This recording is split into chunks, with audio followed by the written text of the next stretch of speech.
All right, hello. I have just seen Beauty and the Beast 2017, starring Emma Watson, and I am officially dead inside. Roll title card. All right, I want to preface this with a few things. First of all, as you can probably tell in my voice, I am not feeling too hot right now, and I probably sound like hot garbage, which I feel like hot garbage, so that's pretty good. Um, don't worry, I'm taking Dayquil and drinking copious amounts of green tea. So don't you worry your little pretty head about that. Second of all, I'm calling this what I thought about instead of a review. This is not a review because I think, for one, a review should have some level of fairness, and I'm not prepared to be that civil about anything. If I like it, if I like something, I just want to gush about it. And if I don't, then I don't really. I mean, I'll touch more on that later. And second of all, I think review assumes a position of power somewhat, and I'm just a dude who talks about musicals on the internet. So don't get it twisted and assume that what I say or do has any bearing on anything. So I saw this movie today. It's been out for like 10 days now. I've been trying to see it before then, um, and then I just finally got the chance today. And I've never felt more dead inside than I did watching this movie. And that's not really. I don't. I just want to clarify that if you were going into this movie and you're expecting Beauty and the Beast, it I think it delivers on that. I think it gives you very solidly. It does deliver. Yep, this is Beauty and the Beast. And if you're not on board for that, then you'll probably feel the way I did. And if you are, then you'll probably have a better time than I did. And that's no fault of the movie. It is delivering on what it promised. So I'm just gonna go through my notes here as I was scribbling in this dark ass theater. First of all, the Smurfs are still a thing. There's completely unrelated note as I was watching the trailers. Yeah, they're coming out with a new Smurfs movie. Isn't that I what? Who's asking for that? This really has nothing to do with anything. But why is it? Who who is who are they making these Smurfs movies for? Who there's gotta be other media properties that because it's clearly targeted towards kids, right? And but are kids like yeah, yeah, Smurfs? That's really what I want to go see. I don't like what Star Wars or even Minions. I don't. Smurfs are still a thing, I guess. So right off the bat, they come out this movie swinging, and they're changing the beginning. So now the beginning is that he's not. It's not a storybook. They tell it, and it's kind of like he's Mozart in Amadeus. He's throwing these wild parties, and this witch comes in, and he's like, "No, I don't want you here." And she's like, "Ah, curse!" But he's a man. He's a full grown, I guess, adult. So they changed that because the internet for years has been speculating. Oh well, if he's like 20 when Bell shows up, then he would have been 10 by the time that the witch was there. So it was just a child throwing away, sending away a strange old lady. And all of the logical inconsistencies. And this movie has its fair share of logical inconsistencies, but that has been talked about elsewhere exhaustively, so I'm just going to leave it at that. So I want to talk a minute about the cast in this movie because I didn't know that they were pandering to me specifically. The amount of pandering that they're doing to musical theater people in this movie is astounding. And I don't even mean that as a bad thing. I loved it. It totally worked. The pandering to me absolutely worked because so we start off when there's this ball scene that the beast is throwing, and this lady is just like belting it out, and she's getting it. She is getting it. And I'm like, hey, wait a minute. I didn't see your face real clearly, but is that Audra McDonald? And I was also like, I don't want to think it's that it, I don't want to think that it's Audra McDonald just because it's a black lady that is singing like operatically and real good. But turns out, totally Audra McDonald. That alone gives this movie 100% on Rotten Tomatoes. She is a goddess. Put her in the movie, and I'm sorry, that's you just win. You win Best Picture. You win Best Film ever. You win. You win. And then there was another part where I was like, hey, LeFou, LeFou's the manservant to Gaston, and I was like, hey, is that Elder Cunningham? Is that Josh Gad? Turns out it's totally freaking Josh Gad. I mean, I could tell that when he started singing, but Josh Gad, like another huge, I mean, I guess a huge Broadway name. I'm like, okay, pandering to me, number two, totally working. And then, this isn't really Broadway, but Lumiere, I went through the whole movie, I was like, I don't know who this Lumiere guy is. I wouldn't even say he seemed familiar. I was just like, who is this guy? Apparently, it's Ewan freaking McGregor, who is great. I didn't really like him in this movie, but he's great. And then you have Cogsworth, who's Ian McKellen, who I had no idea was in this.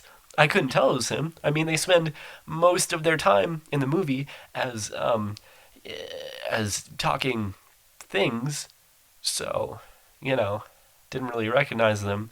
But and then when they get back into their human form, they're all fucking Disneyized and have all sorts of facial hair and wigs and whatever.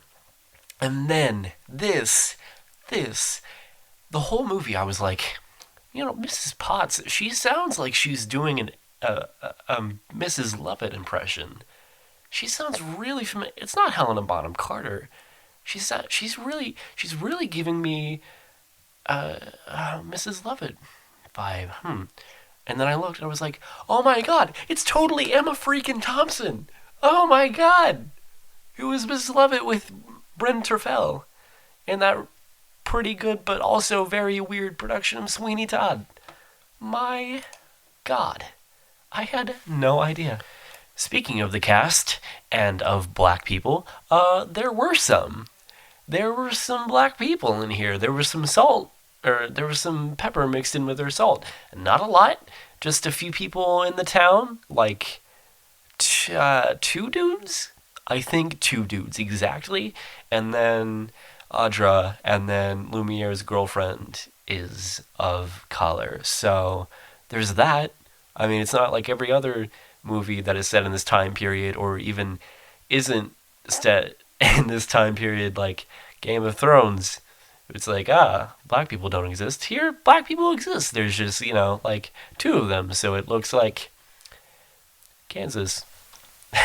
One of the best things that I can say about this movie is it is a good looking movie. There's some of the shots, some of the cinematography, the set dressing alone is so detailed. I would say it doesn't really look lived in, but it doesn't matter. It's just like, there's so many little like little things in every little facet of it. It's such a detailed set, and it's really cool. It's a good thing. Also, just to talk about the singing, not the actual singing, but the The vocal processing they had it to where they all sound like they all have a radio polish. It's a specific chain of vocal processing that you do after the fact. It's not inherent to the voice, and they had everybody sounds very smooth and very control, very like they went into a studio, and that's fine. I I don't really prefer that most of the time, and especially for like something that is like set in this time period, I kind of would have preferred maybe like full out because I love like full out singing. Like I want like big like if I want a dude singing, I want like a big. I want a big sound. I mean, from women, I want a big sound, and it wasn't really that. It was like, oh, this stuff you could hear on the radio easily. That's just my personal preference, but it wasn't like Into the Woods where they auto tune the shit out of everyone, and it was super weird. So it's got that going for it. I just want to say that the furniture items that came to life, Lumiere, Cogsworth, Mrs. Potts, Chip, all of them, every single one of those servants that was turned into something is creepy as fuck. These are the most unsettling. It's the most unsettling thing that I've seen all year, and I just saw Get Out, which was amazing, by the way. Go see that instead of this or with this. I don't care. But the eyes of drawn on to the teapot, and it was. I mean, you have to see it. You just have to look at pictures to see how fucking weird. They just look weird. It's really disturbing, and it makes Be Our Guest really disturbing because I mean, you're watching Ewan McGregor dance around as candelabra, and that's like very charming. That's a very charming thought, but seeing it was absolutely horrifying. Also, there's a whole part where Belle and the Beast go in an enchanted book to Paris, where Belle's mother died of sickness, and then her father had to flee with her before they got sick. For some reason, I don't know why that had to be a thing. Disney, you're a multi-million, billion probably dollar corporation. So you know what? I'll just let you have that one. I'm just gonna let you off the hook for that one. You're welcome. You're welcome. Also, reading books does not make you smarter. Just want to get that out there. Just want to say reading books alone does not make you smart because if you're reading nonfiction books, then sure, you're learning more about the world, you're learning how things work, you're learning. If you're reading fiction books, which, like, Belle, I guess, is exclusively doing, then it's just like watching TV. Reading Game of Thrones and watching Game of Thrones is not that different, except when you're reading it, you just imagine it. It doesn't make you smarter, it just makes you better at imagining things. So, just want to tie that one up. just, just wanted to, just wanted to clarify that. Don't feel bad if you don't read books. We talked. I've done a video right on this channel about Beauty and the Beast being about being like a little Stockholm syndrome, romanticizing abusive relationships. Okay, that was a whole other thing. But then like that aside, because they did make a good change, I guess, in this movie when he doesn't directly attack her. I mean, he in the original movie he swipes at her where she was and rips out a painting. I don't think he directly attacks her in this. So it's just that he imprisons her. Whatever. But I'm just watching this because it's been a while since I've seen the original, and I just forgot the process of you having to see her fall in love with him. You're suddenly he shows her the library, and then she's just like, "Wow, you're like so great." It does not. I am watching an abject horror. baffled. Why, Emma? Why do you like him now? It's so it's so baffling. It's so there's I feel like there's honestly no reason for it. Why couldn't okay, if he decides to be like an okay person now, all right, they can be friends and I can be okay with that.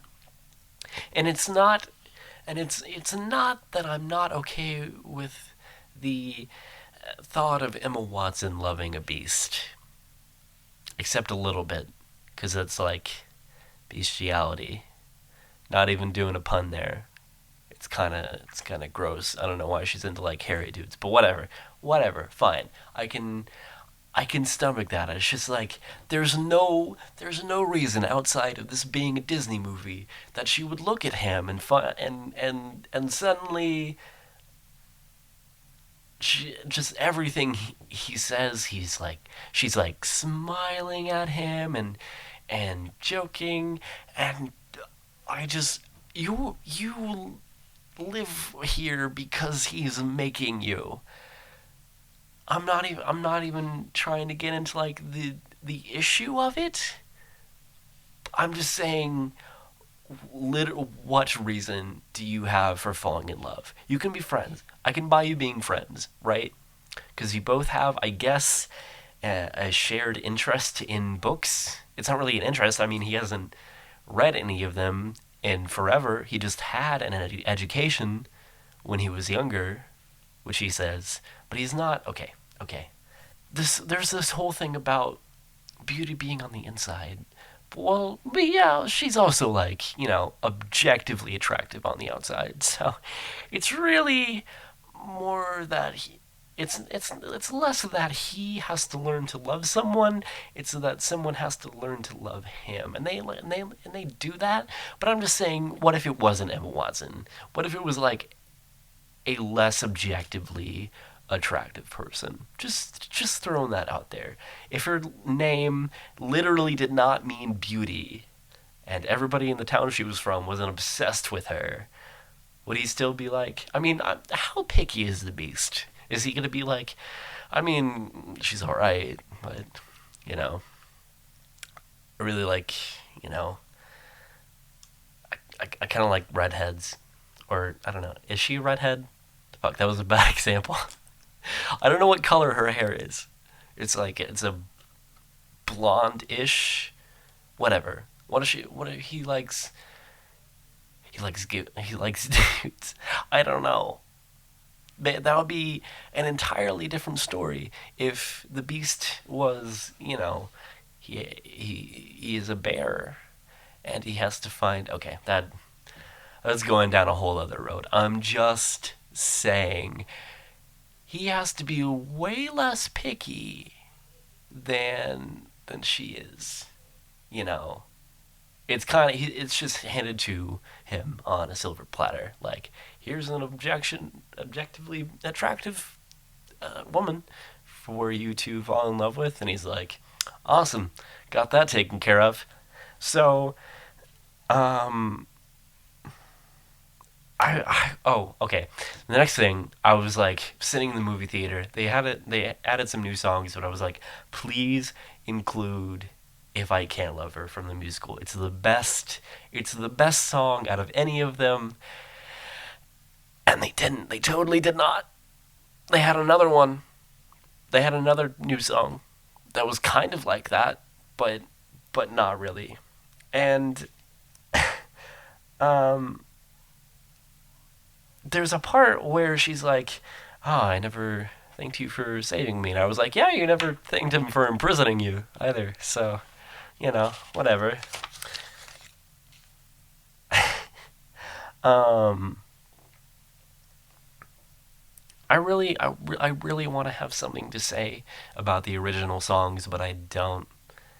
I just don't. I think they fit in with the original remarkably well, um, which is more than I can say for like Les Mis with that one song. What was it? Suddenly, yeah, they fit in pretty well, but I just they're not remarkable to me. They're not bad songs. They're fine. It's fine. It's fine. But what is remarkable to me is let's talk about this title song. All right, let's go through it. All right, Tales Old as Time. Okay, what? What does that mean? Right off the bat, just what does that mean? What part of this is as old as time? A woman from a village being abducted by a demon hairy creature and then they fall in love? What part of that is as old as time? Is it two people falling in love? Because sure, maybe that happens, but so does a lot of other things that are included. So does like the imprisonment and Stockholm syndrome. That happens. So, I mean, is that as old as time? I kind of hope not. Also, ladies, girls, let me talk to you for a minute. There's a part in this movie where Belle goes out, very Sound of Music like, runs out of her house, out of the village, up to a hill, and says, "I want to be adventurous and go out in the great wide open." And then she settles for a dude with a big castle because he has a library. And I just want to say to you, don't settle for that. Don't settle for the first beast that comes along and imprisons you. There'll be lots of dudes who want to come along and imprison you. You just don't settle, because damn, like Belle, she's young. She's young, bro. She's way too young to be fucking marrying this dude. She hasn't lived life, man. And I don't want you to end up like Belle. I do not want you to end up like Emma Watson playing Belle in this movie. So just if you're dating somebody and they're like, "Hey, let's get married." I'm not saying don't ever marry anyone, but I am just saying, because I know a lot of you are like younger, like girls, because that's the audience that I have for whatever reason. I just want to tell you, don't feel like you have to settle for a man, because you don't, or a woman, or a job. I'm just saying, in general, you don't have to settle. You're young and beautiful and talented and smart. And I believe in you and I love you. And don't sell yourself short, kid. On a completely different, unrelated note, I am dead inside. And I don't know why, because it became increasingly apparent to me the longer that this movie went on that I just am completely apathetic about it. I as it just dredged on the 2 hours and 19 minutes, I just realized that wow, I don't know if my soul is dead, because this is my childhood, man. I remember watching all those Disney movies. I watched this countless times, pretty sure, and I'm sure I loved it then because Disney movies are the bomb. But I don't know. I just didn't feel it. I just don't feel it anymore, man. And maybe it's because I'm a romantic person, but I'm going through maybe a cynical spell. I just got me down a little bit, maybe. But and I hope for you that you're not as dead inside as me, and you can enjoy this movie. That's what I hope for you. But if you're not, then you might feel like me. You might feel, and it's also it is okay for you to feel dead inside. Your feelings are valid. All right. The last 20 minutes of the movie, I don't have that much to say about because there wasn't a lot of songs or singing, and it just kind of went kind of like the original. Just there's a fight scene, and then they get together, and it's a little different from the original, but it's not like worth noting. Let's talk about this LeFou thing, because going in, I was aware that there was I guess controversy, although I honest to God don't know why uh, that LeFou is supposed to be gay in this movie, and walking out of it, I'm not sure he was. I feel like they wanted him to be. I feel like somebody at the studio was like, "Let's do it. 2017 is the year. Let's finally have a gay character." But they just pussyfooted around it to an incredible incredible extent. Okay, there are small little moments sprinkled throughout, and by the way, Josh Gad did an amazing job with like a quote unquote small role and made it memorable. I think he was. I mean, he was a memorable LeFou, a character that kind of like doesn't matter that much. So they sprinkled throughout these little moments of him kind of having a big crush on Gaston, and that's fine and all.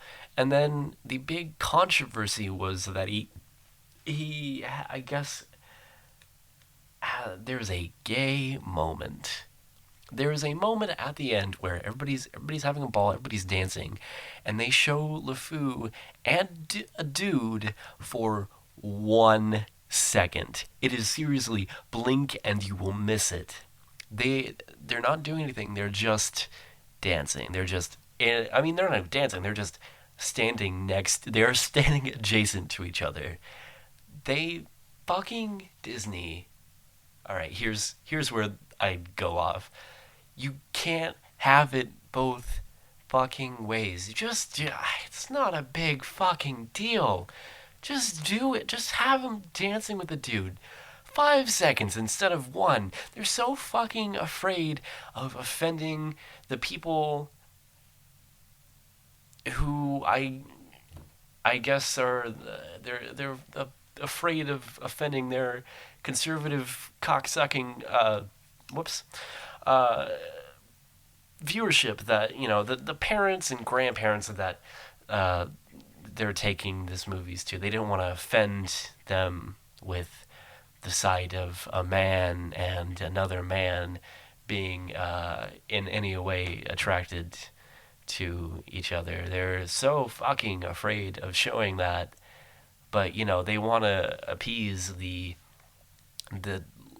liberals, I guess, if we're gonna refer to them like that. With but hey, everything's the same. But this guy, he might not be straight. Who knows? You could take it either way. And that's oh my god, just fucking just give LeFou a boyfriend. I don't, man. It's not that much to ask for. Just if you're gonna do it, just make him. If you're gonna make him gay, just make him gay. It's not a big fucking deal. Okay? I'm so done. I'm so done. Uh, just make him gay, or don't, or don't do, or don't do this fucking half-assed. Because it's deceitful, honestly. Because you're trying to have it both ways. You're trying to pander to both sides and just cut it out. It's motherfucking 2017. Just stop. Either do it or don't. It's not a big deal. My God. I mean, it is, I guess, a big deal because, like, oh, a gay person in a Disney movie, but they're not. God knows they're not a lead character. God knows we can't have a person of color or not straight cisgender. I don't. Okay, I don't. I don't. This is going on a whole social justicey rant. I'm not trying to do that. I'm just saying they brought it up. They made that decision. Just fucking go for it. Just fucking go for it. Uh, I'm out of patience. And then, on that note, there was another scene where, and during the fight, Audra McDonald blasts these dudes with ladies' clothing, and then two dudes run away disgusted, and then the one dude who I think was who LeFou was with at the end was like he like smiles, and that was cute, but and I don't know what to say about that. I mean, representation? I don't fucking know. But they included it. So if they can, just you gave everyone else at the end. Everybody, all of the servants end up with their significant others. Um, they even included the stereotype straight, Cogsworth not liking his wife. thing. Just do it. Just fucking give LeFou a boyfriend. Oh my god. And I don't really want to end this episode, this what I thought about on that note, but I that's pretty much it. That's what I have to say about the movie. It was all right. If you think you're gonna like it, then you probably will like it. If you don't, then you probably won't. So that was a lot of time talking about that to come to that conclusion, but that's pretty much what I can tell you. Oh, you know what I completely forgot to talk about that I absolutely should have talked about before this far in? The singing. The singing was good from everybody. No one was bad, and there is a precedent for at least someone being bad, and no one was bad. Everyone was pretty solid. Anyway, bye.